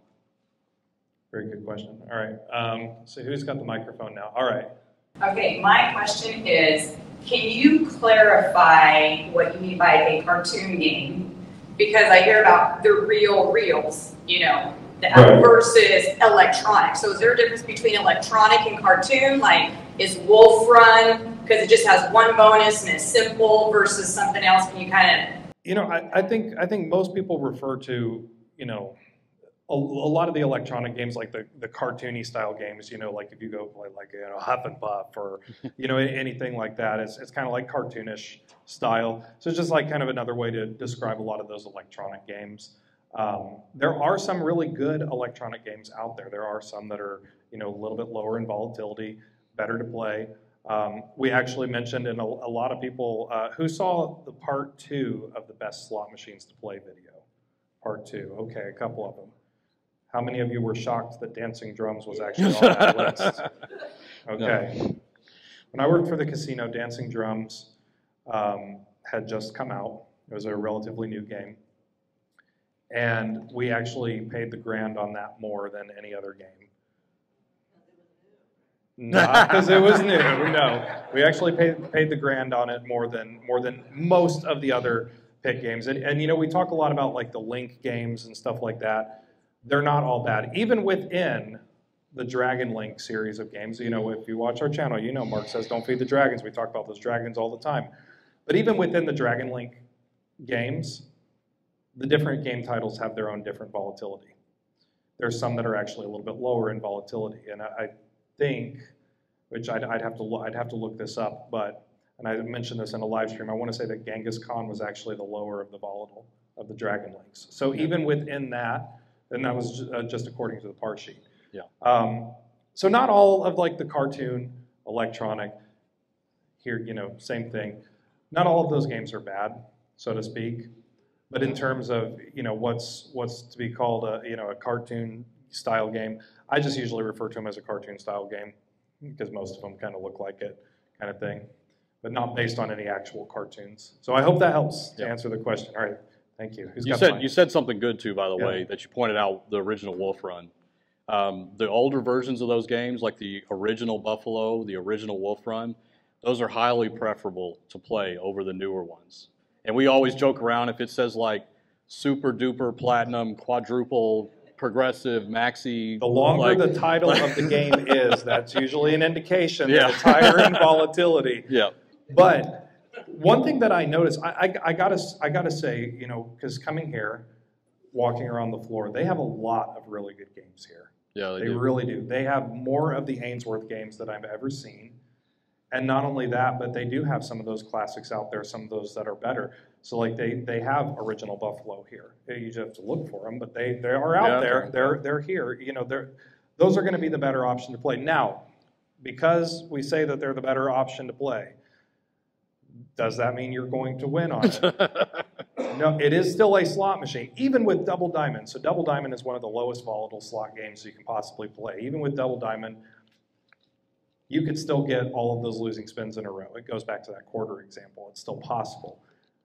It's just you're going to have a better chance of doing better on that game as opposed to another one.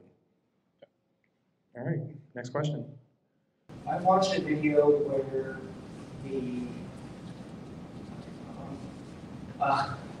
they've said that the slot machines are basically an accounting system, so they're going to need to balance themselves out. It's better to bet the higher amounts per spin than it is to just pick the first button. Is that accurate? Mark, I'll let you grab that one about explaining that. Yeah, so balancing comes up a lot. Again, try to remember that, go back to the quarter example of flipping the quarter. If somebody did flip the coin 8 times, that does not mean that the next one that they flip needs to be tails because it's paid out 8. And it should always end up at 50%. So that quarter needs to be tails on the next one. It has to be. It's been 8 in a row. Here's another example. How many times have you guys been in a roulette table and you look at the screen that tells you the hot and cold numbers? Useless. Every single time. Every ball drop is the same. Every time that thing spins, it is a random event of where that ball is going to land. So that information is useless. But slot machines do not actively balance. They passively balance. And what I mean by that is that an active balance situation would mean like what we've talked about before, where I've paid out a lot, so I need to start changing the way the game plays in the future because I'm way out of whack. You know, it's paying back 700%. It shouldn't be 700%. It should be 95%. So I need to start cutting back. They don't work that way. It's all about the averages of large numbers, 10 million pulls. Eventually, the math forces it to balance. Just like the flipping the coin, the more often you do it, the closer it will get to that 50% eventually. It may not be right off the bat like we did 10. It could take 1,000 times of doing it before it reaches that 50%. But it doesn't change the way that it programs itself to give results to start balancing out. Does that make sense a little bit, or do you have a follow-up? So the 88 cents a spin is going to be the same as doing the $1.75 spin. Right. Now, in general, yes. But here's one of the things that the game rules comes into play, guys. Like the one thing that you should do, because the question that we get that's very similar to that is, should I always max bet? The answer to that is no. It depends on the game. It depends on the game. You got to look to see what you are giving up by not max betting. A lot of games you can't trigger the bonus unless you max bet. Or a lot of games you are not eligible for the progressives if you don't max bet. But look at the game rules, because it will clearly tell you that all wagers and all bets make you eligible for the progressive. Or all bets make you eligible to get the bonus. If you get the bonus symbol on the last reel, doesn't matter what your wager is, you're going to get the bonus. Then you don't need to max bet. So it's really important to look at the game rules and see what you're potentially losing out on by not doing a certain wager. So if it's between 88 cents and $1.76 or whatever, that's your comfort zone, whatever you feel like. If all things are equal on that game where you're not giving up anything, it's whatever your comfort level is there. Good question. All right. If a game has multiple games, is each game doing its own thing, or is the machine in like one game? So are you talking about like those Wonder 4 games where it has like the 4 separate games? So each of those games, they are going to play independently of each other. Essentially all the unit is doing is displaying 4 of them at once. Sometimes you can do all 4 of the same, sometimes they're 4 different games, but each of those games is doing something separate. It's still independent.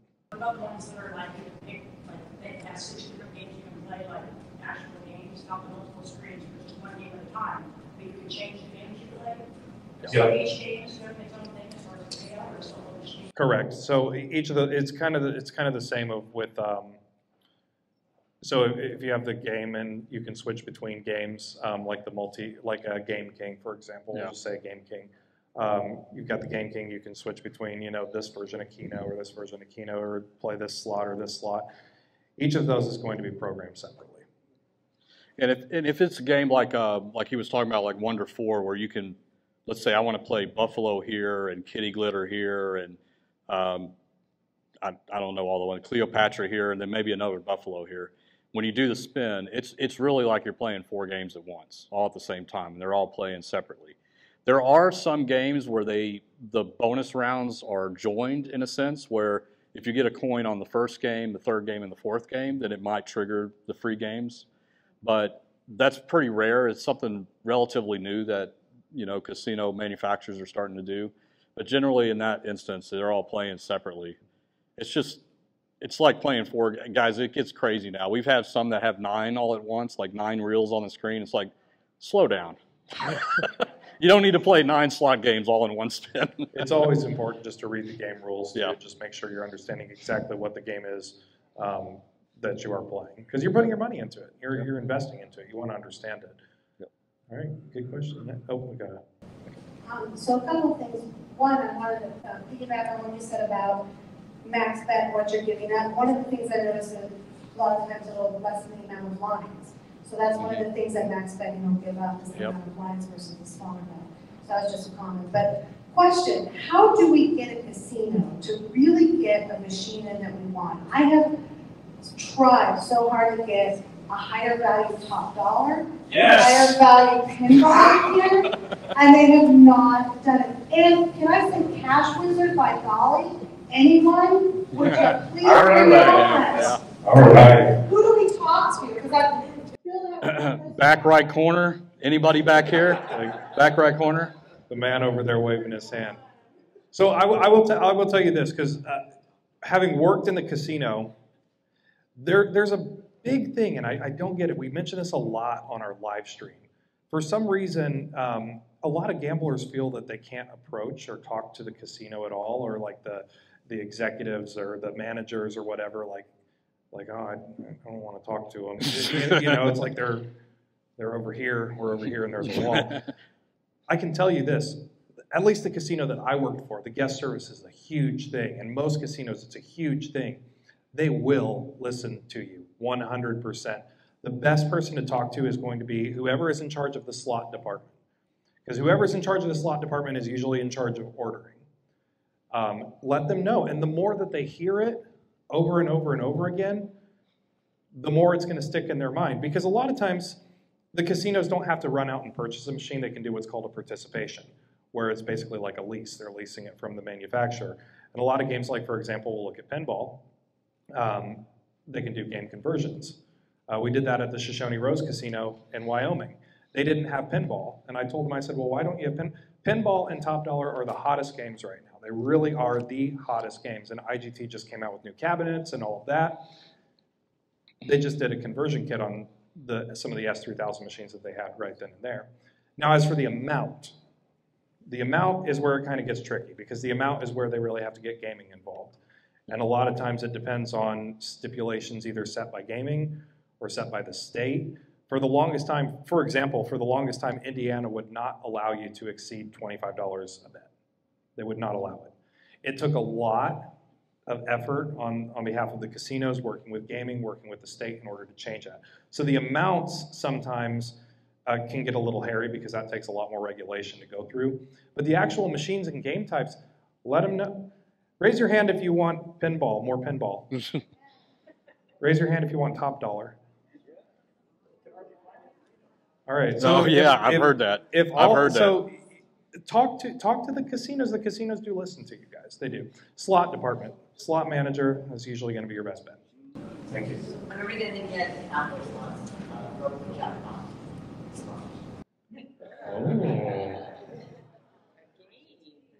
Are we going to get a Cowboy Slots slot machine? As of right now, no.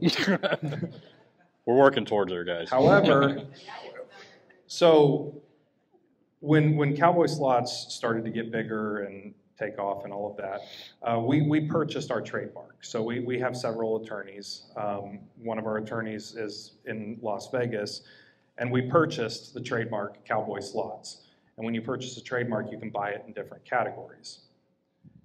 And we purchased a couple different categories, and one of those categories that we did purchase our trademark is we bought the rights to Cowboy Slots as a gaming device. So we are prepared.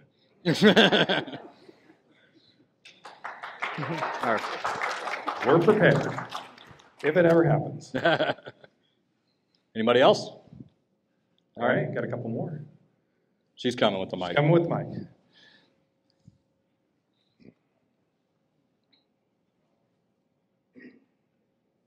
I just wondered on the group games like Planet Moolah or the fishing games.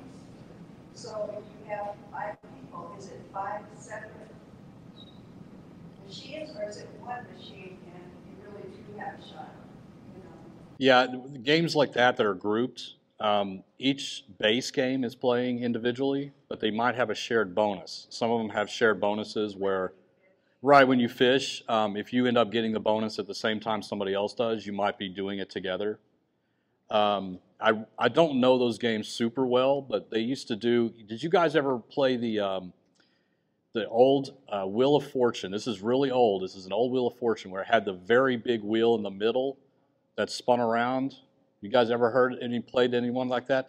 That was the first game where they had a shared bonus around like that, where people could trigger the bonus at the same time and it would spin the wheel for multiple players all at once. And so the bonus was joined, but the base game is always the same. And that's typically how they play out there.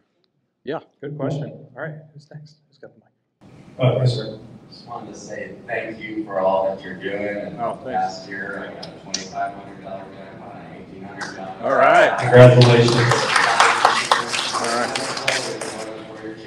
All right, thank you. And Martin, I just wondering, what bet amount and what denomination were you playing when you won your jackpot? Not that it matters on the must have. No. $10. Yeah. Very good question. All right.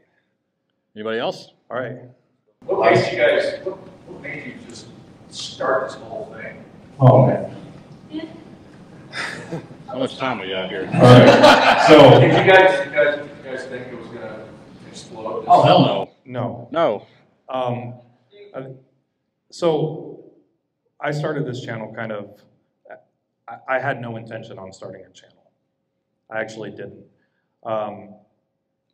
When I worked in the casino industry, one of the things is we would hear a lot of these myths and rumors and stuff like that. Every day we would hear players talking about, you know, all these different myths and rumors.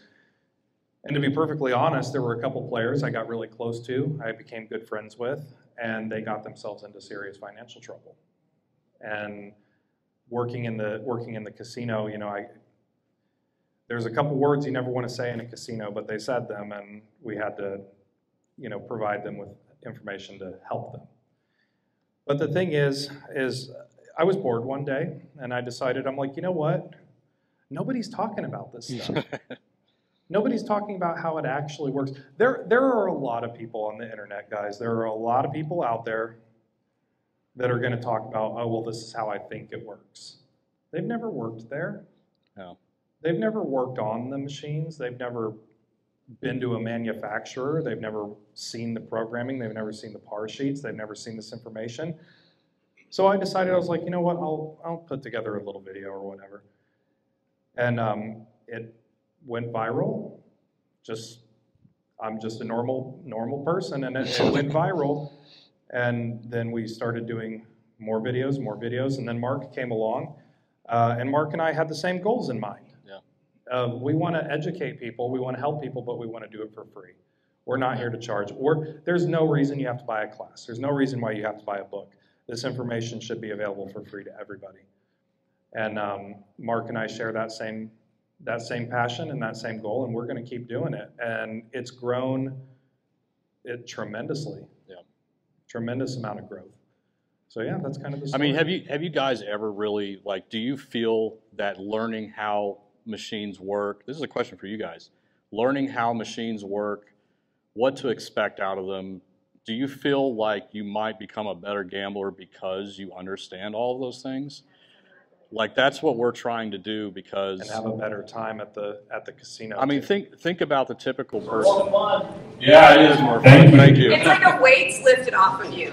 Yeah. Because you're not trying to figure it all out, Yeah. you know? Oh, what did he put in? It's just like, I can just enjoy myself now. It's all random. You know, and here's the thing, and before we move on to the next question, I know you're back there waiting, I'm sorry.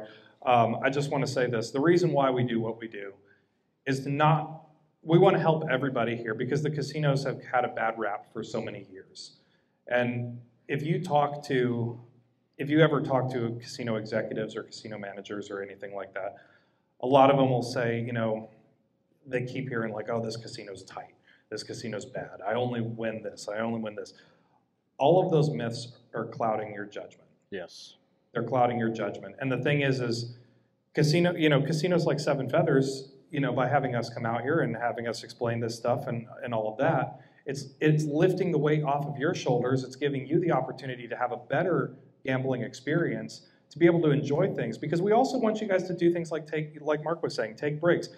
There's a lot of amenities here. Yeah. There's a lot of restaurants here. They have a great gift shop. Have you been outside? It's beautiful. It's beautiful here. So gamble, take a break, go explore the other aspects of the property. You know, eat the good food, go, you know, enjoy the pool, enjoy the spa. They have a spa here too. It helps everybody. Yeah. Because it helps you relax. It helps you understand budgeting better. It helps you understand, you know what, this machine's not out to screw me. Maybe, you know what, maybe I'll go pick another machine. I'll go pick another machine. And you have a better overall time at the casino. So that's why we do what we do. So on some of the machines have different mini, major, minors, grands. How do you know what it resets at? By just looking at it? Or does the casino have the ability to give you a sheet that says this is what it starts out on at those machines for this particular casino? You know what I mean? Like if I walk up to a machine and it's 1622 and it resets at a grand, I'd like to know that. Whereas if it's a 2900 and it's resets at a grand, I'd like to know that too. Yeah, that's in fact, listen guys, over the last year, we've had so many repeat questions on our live streams. We've never been asked that question before, so thank you. Good question. Some will have it in the game rules, but most don't, unfortunately. So if it's not a must-win by Progressive, you just do not know, and the casino may or may not be able to tell you either, unfortunately, of where it starts. a lot of the must-hit-by progressives used to show the range. Some of them still do. You'll see them out there. But now they're just starting to show when the max is. And so this might sound really weird, but the way that I usually find out is to watch a lot of YouTube videos on those games being played to see where it typically resets at, to kind of get some kind of gauge. Now, those are configurable per casino. In some cases, on some machines, they can change what the range is. But most of the time, they stick with the defaults, so it may give you an indication. Thank you. Yes. You sound like me on a live stream. It's like, what was I going to say? Thank you for coming. Sure. Thank you. Thanks for having us. Did the secretaries ask you to come, or did you reach out to them? No, actually, Seven Feathers did invite us to come out. They invited us to come out. Guys, you know what? I got to say, here's the biggest thing. And thank you for giving them a round of applause, because the industry, the casino industry, has been shrouded in mystery for years. There's a lot of casinos that they just will not open up. They will not tell you anything. They absolutely just, no. Players should remain ignorant. Yeah. Give them props. Because they want smarter, more educated gamblers, because you're going to have a better time. The thing is with these casinos, the casino would much rather have somebody come in and enjoy their time and come back and keep enjoying their time, rather than just one person come in, dump $10,000, lose their ass, and be like, I'm never coming back here again. Yeah. They don't want that. So props to Seven Feathers, because they are the first casino for us to be in person and doing these seminars. So thank you very much. We definitely appreciate Cowboy Slots for coming, so thank you guys for coming. But to be a little more candid, I guess, about the answer, I'm William, I'm the digital marketing manager, so we do all the social media, do the influencers and things like that.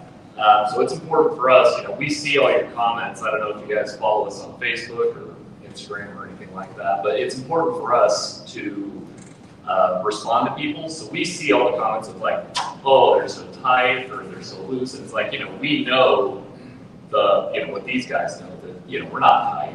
Our machines aren't controlled by some great power flaws behind the screen. And it's important for us to convey that messaging. It's a part of us doing our job as a marketing team, and to provide you guys the information so that you're having the best time possible when you come here. So these guys do a great job. When we vetted out their channel, we saw their information. It lines up with a lot of the messaging we try to put into our social channels. We really want to have them here to help you guys out and to give information to you guys so you guys are having the best time possible when you come through the doors. So that's kind of a little background about what we went through, vetting out and doing that stuff. So, thank you. Yeah. Appreciate that. So how do we get our casino in high school? We actually get that question a lot. So, by the way, we are broadcasting live on YouTube right now. So to everybody out there watching live, we're sorry that you couldn't be here with us today. But if you want us to come out to your casino, the most important thing is talk to whoever that marketing person is at your casino and just let them know. And let them know and just be like, hey, have you heard of them? And now they'll have something to refer to see exactly what we do. They say, hey, they did an event at Seven Feathers. Go check this out. And it's not always easy. There are a lot of rules and regulations here about filming, working with your gaming department, your local authorities. So there are a lot of regulations, a lot of red tape behind the scenes that we have to do to make sure that everything is done by the rules. Some casinos have different cultures about approaching some of those tasks. For us, for what we do, it's very important for us to kind of take on the challenge to work with our gaming department to do everything by the rules, but also to make sure that our guests are coming forefront, that it's really worth the extra effort. Just challenge your local casino to go out and do that type of stuff. You guys don't allow video? No, not typically, not from our just guests to walk through the doors. We're kind of working to change that process, but just because there is a lot of liability from different guests and the privacy that goes on with the gaming aspect of it. We are working. The industry is kind of slow to change, and we really pride ourselves on being kind of we think, at the advanced edge of the technology and the culture of being able to do some of that stuff. I would expect that to change quickly. You know, it's my anticipation. I want that to change quickly, but we're still working on a lot of those aspects. All right, I think we have a couple more questions here. Got a question up front. Hi, you're doing great. Thank you. I just wanted to give you guys kudos. Because of you guys, I was able to start using cards on your trust. And because of the information you've given, I feel like I can trust myself to play, even though I do go on tilt sometimes and start chasing. And it was a really good terminology and education. And what I wanted to say is, I became a part of your membership for the, what is it, 99 or something like that. It's the best money I've ever spent. And you guys haven't said one single plug, not about jackpot.com, and you haven't said anything about your membership. And it's definitely worth every penny to support you guys and what you're doing, because it's going to save a lot of lives, even people that are just going so far over the edge. So I just thought one of the things that you guys, I wanted to say is thank you. Thank you for what you've done. Thank you. What you're doing. Thank you so much. We really appreciate that. Guys, we do everything for free. Everything for free, but you know, we do accept, you know, we accept donations. We don't sell anything. We do sell products. We sell these little stress ball hats. So if you want to play a high volatile game and you want to do a stress ball hat, see, now you're leading me into a plug. No, but no. In all seriousness, the whole purpose of our channel is to provide you guys the information for free, because there are places out there that are selling information and selling books and selling meetups. And one of our stipulations, even for Seven Feathers to come here, when we were, you remember during the negotiation too. What was the first thing I said? I don't want to charge the people. Yeah. That was the first thing I said, is make sure it's free. Yeah. So we want to make sure to provide all of that to you guys for free. And we greatly do appreciate the membership, and we greatly do appreciate donations and stuff like that as well, because it does help us go. It helps us keep going. So, because things like, you know, maintaining the website and stuff, it is very expensive. Ordering products, all of that. So we thank you for that. Yeah. Thank you for your support. Yeah, just, I guess final thought for me on that too is that, you know, when I joined Brantley, we were taking the same path, just in different ways. But I think the one thing that really got to us, and the reason that we're so motivated to come out here and talk to you guys and do all this stuff, is that, just like you said, we've seen people get hurt by bad information. And I take it so personally every time I hear a story about somebody paying somebody $99, $200 to tell them how to press a spin button on a slot machine, that they're going to somehow change things. And that I take it personally. I want to save every single one of those people, because this stuff does not need to be behind a paywall. Everything that we're saying here is public information if you do your own research. We're just trying to do that for you and deliver it in a way that's a little bit easier to understand, because it can be complicated. But at the end of the day, like, what really makes us keep going is that we know that there are a lot of people out there with a lot of questions about how this stuff works.